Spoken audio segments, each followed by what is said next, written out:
Welcome back. This is part 3. We're going to be starting our gradient on the house. And a couple things before we start. This is what it will look like by the end of this video. I just had a scrap piece of paper that I was working ahead on so I can show you in advance. This little puddle down here of blue is this blue right here. And there's a little bit of clear bluish water that I've rinsed my brush out. Basically, I made a puddle like I did with the burnt sienna in the first video with the ultramarine. And I'm going to show you a slightly different technique that you might want to try, but it is pretty risky. So I would recommend doing it on side pieces of paper before you do it on this project. And this is as dark as it gets. We're gonna basically start with the strongest, darkest in mind first. Even though we're going to start with clear water, we're going to add progressive steps of this blue to it. We're not going to mix a palette first, which is still the best way to do it. But I know some of you are anxious to try other things and move forward quickly. Just be warned, try it on a different piece of paper first. In part, I'm giving you advanced knowledge here so you can reference it later. It would be wise if you didn't use it now. Or like I say, just practice it on the side. It can go bad quickly and then you can't get it back. And so advanced knowledge meaning you can use it after you've had more practice doing this and just use this as a reference video. It's hard to tell, but I've done a tone brown wash over our whole string of the house here. You can notice it's a slightly darker tone than our white paper there. And I used the very lightest burnt sienna and I just washed in that whole column. You can, now that you know what you're looking for, it's easier to see the difference around the edge. So this has a brown tone, just straight tone over the whole thing, just like we're doing over here. If these look darker to you, I hope they do, it's because I've done up to the third one. So there's three steps right here. Notice they're not quite as dark as over here. If you want to fix that, I would applaud you for taking the extra time. This is very subtle right now. Okay, so in this house, what we want to do is have the brown be lighter, the burnt sienna, lighter in the top of the building and then darker as it gets down here to the foot. And then we want the sky to reverse that. We want it to be lighter towards the horizon and darker towards the top. And we want this horizon line to feel spatially like it's going back. And in order to do that, we have to create some what we call aerial perspective. And that aerial perspective is when you see a mountain in a distance, it looks lighter in value, it looks bluer, and it's fuzzier, it's blurrier, less distinct. And so this piece here is bringing together some different techniques, as well as you're going to have to navigate how to keep the background even when it's not just a big flat area. So we'll work through that right now. And then, of course, we'll have to do a little bit of vacuum work as we go into that, what will now become our bottom part. I'm going to switch my blue water over here. I also made the incline slightly steeper under my board. Before now, the angle was such that I could slide my hand just underneath the top part of it. And now it's more like 3 fingers deep. And obviously my fingers are different than yours, but just as a It's a frame of reference. It went from 1 finger to 3 fingers. Okay, making sure everything's in camera here. You might notice that there's some rippling going on here. It's because everything has a different amount of water and it's in a different stage of drying. The string in the middle is basically dry. This is mostly dry because I did this wash more recently, and then I did this 3rd string down here just right before I started this video. So that's why you're getting more buckling, slightly less buckling, and hardly any buckling. So as it dries, it's leveling out. And okay, this is tricky. I might screw this up. You saw the practice I did on the other side. It's pretty good. It's not great. But again, keeping it light means that I can go back and adjust a little bit more of that subtlety. Even though we're not really going to start introducing blue until down here, we still start washing even with clear at the top of whatever we're doing. We don't want to start down here because then that will create an uneven buckling where the water is and where the water was not. So we're going to start with clear. It will also help our transition become smoother when we introduce that blue. Now there is a tiny bit of blue in this water because I've rinsed my brush out, and I actually want that.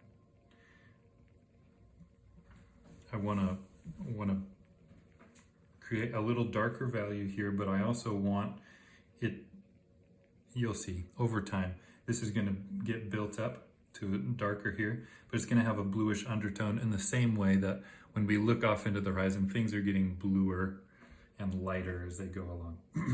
Okay, so I'm just going to get a little bit of blue here on the very tip of my brush. You know what?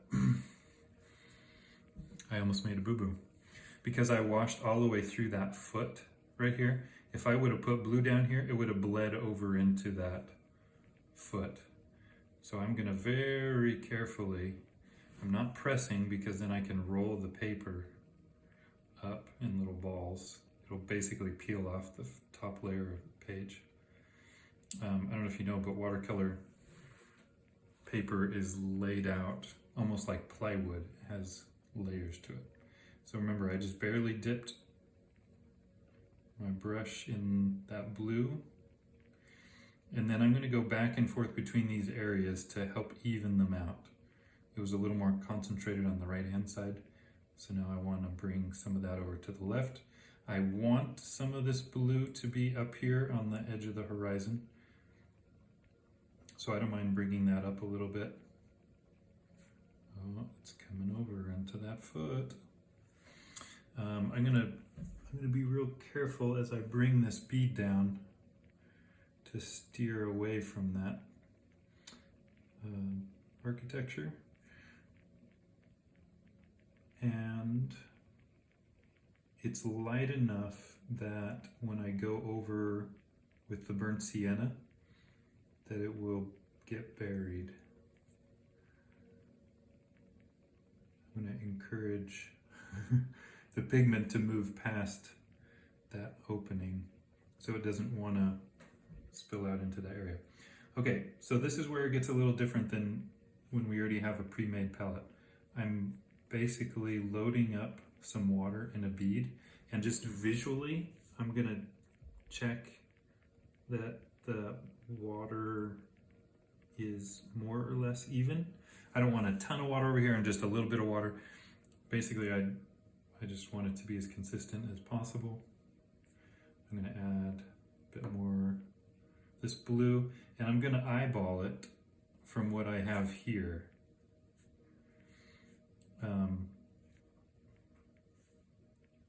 Again, I'm being very cautious. I'm starting lightly. If I get a big old glob of blue in there, it screws the whole effect up.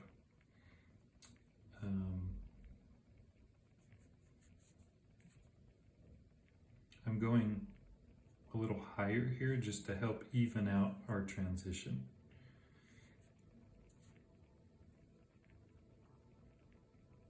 Okay, that's pretty good.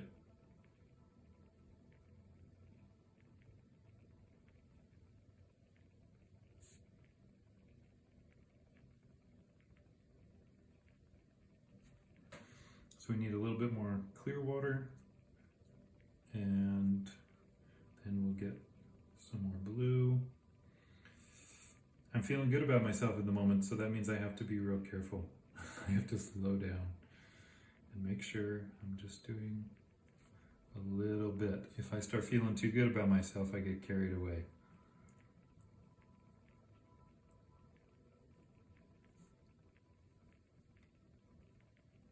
What I'm looking for right now is as close as possible. I want both of these to match. When we flip this upside down or right side up, if one side is really strong and the other side's weak, it's going to create a disconnect in the sky looking accurate. I want just a touch more blue over here. Feel free to stand up and look at the other side.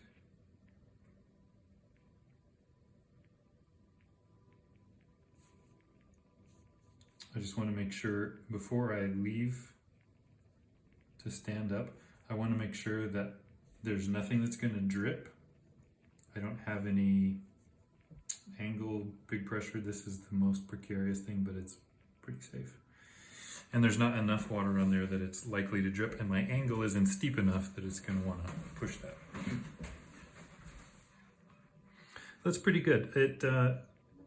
I'm going to push just a little bit more of the contrast to make this stepping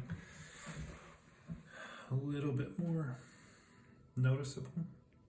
It's so subtle, and I want it to be able to read on the video.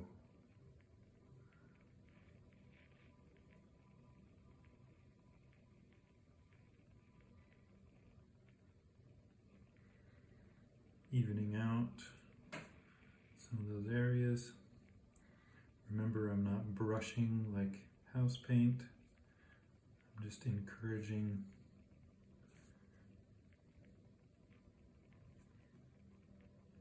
that water. All right, this is the part where if we have a lot of water built up here, there's a strong possibility that this bead could just fall off and we would be in trouble. But I want to make sure this edge stays wet.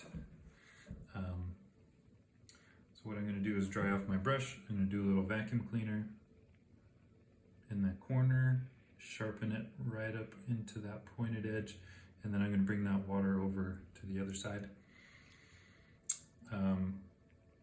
That's pretty good there in the archway. Now I need to load up a little bit more water and bring in a little bit more blue.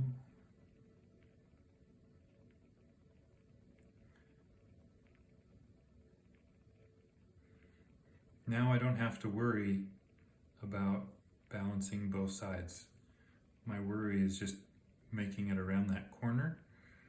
It kind of came to a little pinched area, and now I'm working in a space that's wider and wider, working to stay within the lines, keep everything crisp. Take your time.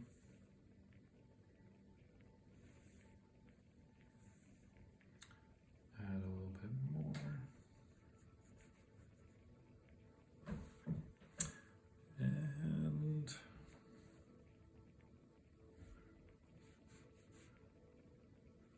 that will take us all the way to the end.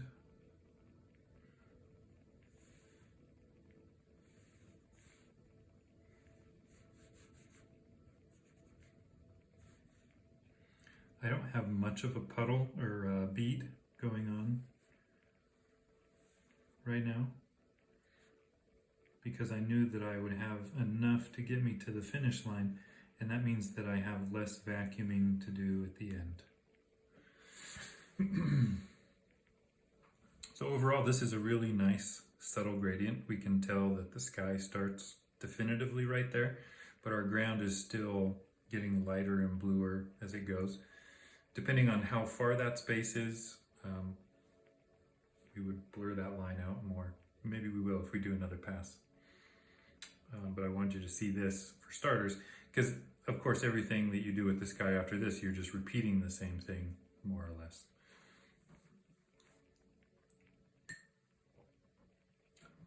Right. I hope I didn't just create a monster. I'm sure you guys will do great.